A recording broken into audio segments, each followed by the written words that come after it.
Yeah, she really did say that. Yeah, she really did say that after she just got done Gaddafi and then laughed about it. We came, we saw, he died. We came, we saw, he died. The fact that any human being would ever do that. By the way he died, that's some theory. I don't know how anybody can look at that and say that there wasn't aggressive violations of the law. What they basically did is they would take something that supported a Hillary Clinton campaign talking point and they would overemphasize it and exaggerate it. They took anything that actually contradicted that narrative and they buried it deep, and through that they actually laundered Hillary Clinton's presidential campaign talking points through the American. Joe Rogan and J.D. Vance didn't just question Hillary Clinton. They went right at her image and broke it down step by step. In a direct and steady talk, they brought up her past issues, pointed out what they saw as double standards, and chipped away at the polished image she's built over the years. This wasn't just casual conversation. It felt more like a strong critique that challenged the idea of her as a seasoned leader, and instead showed a career shaped more by staying in the game than serving people. By the end, her image seemed shaken, weighed down by questions she couldn't easily ignore. Holy shit, Jamie, pull that video up. I think we gotta have tough conditions. Tell people to come out of the shadows. If they've committed a crime, deport them. No questions asked, they're gone. If they've been working and are law-abiding, we should say, here are the conditions for you staying. You have to pay a stiff fine because you came here illegally. You have to pay back taxes, and you have to try to learn English, and you have to wait. What do you want our intelligence community to be doing? I want them to be catching bad guys. I want them to be making sure that terrorists aren't going to kill innocent American civilians. I don't want them laundering Hillary Clinton's campaign talking points into the American media and giving them this air of legitimacy. It is sick. And it's disgusting. It hurt the intelligence community, it hurt the American people, and it hurt the first Trump administration. We've got to have consequences for it, or we're just... Hillary Clinton has been through years of political ups and downs, scandals, comebacks, and constant media attention. Even so, she still comes across as one of the most powerful figures in American politics. But Joe Rogan and J.D. Vance weren't there to admire that. This wasn't a moment of praise. It was a direct and honest critique of a career shaped by careful messaging, controlled reactions, and a strong drive to stay on top. For once, that polished image didn't hold up, and Rogan and Vance made sure to press on every weak spot. If you watch the conversation between James Comey, 110 emails in 52 email chains have been determined by the owning agency to contain classified information. when James Comey testified about what he did and what they found with the Hillary Clinton emails, and then her version of it. I did not email any classified material to anyone. There is no classified material. She's just a straight liar. Rogan didn't waste any time calling out the idea that Hillary Clinton was somehow unbeatable. For years, her image seemed protected, like the usual rules didn't really apply to her. Rogan pointed out how strange it was to talk about transparency while using a private email server for sensitive messages. Even after years of media efforts to reshape her image and smooth things over, he made it clear that questions about past controversies haven't fully gone away. They still hang around and are hard to ignore. It doesn't mean that Hillary would have been a good choice either. She was a terrible choice. She's a corrupt politician, one of the most unlikable people that's ever run for office. They were trying to get people to be supporting her just because she's a woman. This is going to be her history. Women, ladies, I stand with her. So there's all these women that have this blind allegiance towards this career politician, completely full of shit. She's been full of shit forever. Then J.D. Vance stepped in, not with a careful, polished tone, but with a direct and plain way of speaking. To him, Hillary wasn't just a former first lady or someone who ran for president twice. He saw her as a symbol of how the political elite always seemed to land on their feet. He pointed out that even after losing, she still ended up with big book deals, paid speeches, foundations, and invites to high-profile events. And he left it with a sharp line.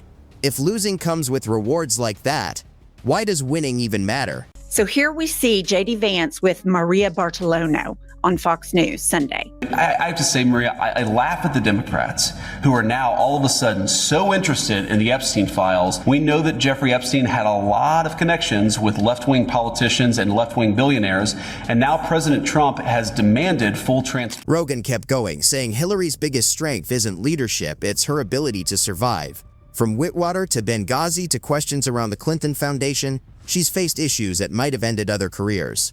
But instead of falling apart, she keeps going, turning tough moments into new chances and staying connected to power.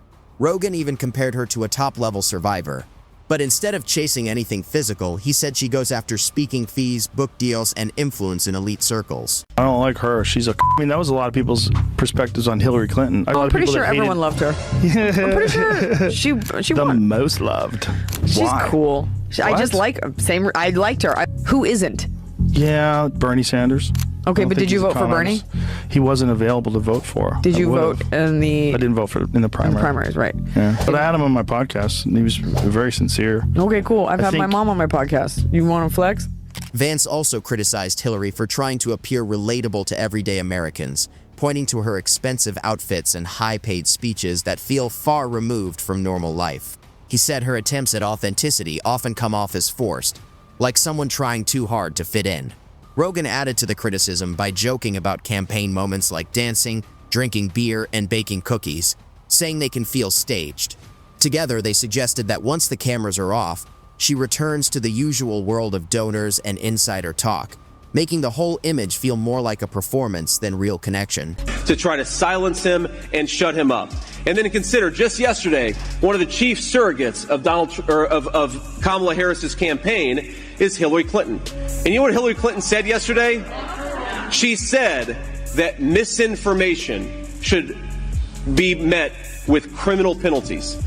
That we ought to throw people in jail and silence them if they say something that Hillary Clinton disagrees. Vance then shifted to a bigger point, saying Hillary represents a cycle where the same political figures keep coming back in Washington. He argued that voters are often told she's needed for her experience and steady hand, as if new leaders can't be trusted without her presence in the background. Rogan called this kind of politics deeply hypocritical. Vance also pointed out the irony that even her losses seem to turn into new opportunities, book deals, documentaries, and speaking roles that keep her in the spotlight. He summed it up by saying that in Washington, losing in politics doesn't really end things. It often just turns into another way to make a career out of it. If you're guilty of massive amounts of misinformation and disinformation as a part of a propaganda campaign. Attorney General Pam Bondi has directed federal prosecutors to launch a grand jury investigation into members of the Obama administration over the 2016 Russia investigation. A lot of them are guilty of it. Yeah, a lot of the people that are in that White House press conference, a lot of the organizations they work for, distributed absolute lies. Total lies. Tulsi Gabbard declassified documents that she says shows Obama administration officials manufactured intelligence to make it look like Russia interfered in the 2016 election. How many of them during the whole Russiagate thing? A lot of people think that the Russia thing was real. Yeah, Still. I mean, the whole Steele dossier where it was like completely concocted. Funded by the Clinton campaign. Correct. The conversation then turned to Hillary's 2016 campaign, which was meant to secure her place in history. Rogan said it showed overconfidence, with a strategy that treated winning as almost certain instead of something that had to be earned. Vance added that after the loss, the focus often shifted to blaming outside forces like the media, Russia, the FBI, and other factors instead of taking deeper responsibility. Rogan also pointed to long-running criticism of the Clinton Foundation and questions about transparency, saying it kept raising doubts for some people about how open everything really was. On time. Was he? He's so like when I met charming. him, he is, and he's actually still kind of good looking. Like even for an older dude, yeah, why not? He's still so good looking, and she's just so miserable. Well, she's publicly humiliated, and she thought that her big retribution would become president. You know, become president. Sure. And then that would be it. All water under the bridge. I'm a strong woman. I'm running this country. And then America was like, nah. Vance then focused on what he saw as a gap between Hillary Clinton and ordinary Americans. He said the people she talks about representing deal with everyday struggles like bills, taxes, and work, not private networks or high-paying speaking events. He questioned how well she truly connects with those experiences despite her long career in politics. Vance then asked a direct question about her biggest achievement after years in power and influence and said the lack of a clear answer stood out.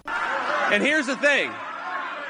If you're willing, my friends, if you are willing to throw a person in jail because you disagree with what they say, then you're going to be willing to put a bullet in their head too.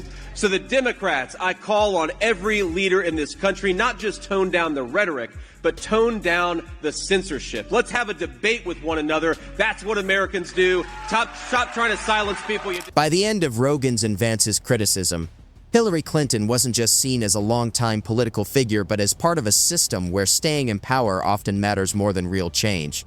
They suggested her career is shaped more by staying relevant than by public service or progress. Rogan pointed out the gap between how insiders view her and how many voters experience her.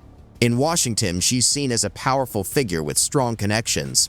But to some voters, it can feel like the same old promises repeated over and over in a new form. And there's so many people from the left that think she has the best chance of beating Trump or whoever is on the right, that they want her so bad. They're willing to exonerate her from so many different horrendous things. And one of the things I always point out, like, people want to talk progressive. You want to talk, being left-wing. And she didn't even believe in gay marriage until 2013. The best part was she was on NPR, which is this far right fringe organization, right? NPR, Terry Gross.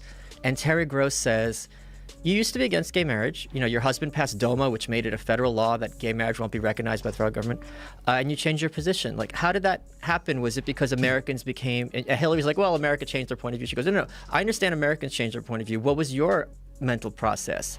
And she goes, no, Terry, you're saying that I changed my mind. Rogan argued that Hillary's political image hasn't really changed in years. He said the slogans and messaging may shift, but the core approach stays the same. Vance added that it often comes across as heavy on bureaucracy and self-praise, with a sense of entitlement. Rogan also joked about her social media style, saying it can feel like a corporate account trying too hard to sound relatable, posting memes and updates that seem scripted rather than natural. Vance then pointed out the irony that after so many years of controlling her public image, she still ended up losing control of the narrative in a very public way. 1,000 emails. I provided all my emails that could possibly be work-related. Several thousand work-related emails that were not among the group of 30,000 emails returned by Secretary Clinton. When they rigged the DNC, they rigged the primaries so that Bernie Sanders was going to lose. I thought using one device would be simpler. She also used numerous mobile devices to send and to read email. She had her people into the DNC. That was crazy. Way in advance. That Donna Brazile book about it is mine. Rogan added that Hillary seems to energize her critics while struggling to grow her support. He suggested that every time she returns to the spotlight, opposition increases while her base feels smaller and more limited. Vance then said her career reflects a sense of entitlement, where she is always ready to step back into attention whenever the moment comes. Rogan ended with a metaphor, comparing her political career to old software, updated over time with new features and design changes, but still carrying the same problems underneath. He said that for some people, it raises the question of why it's still being used when newer options are available.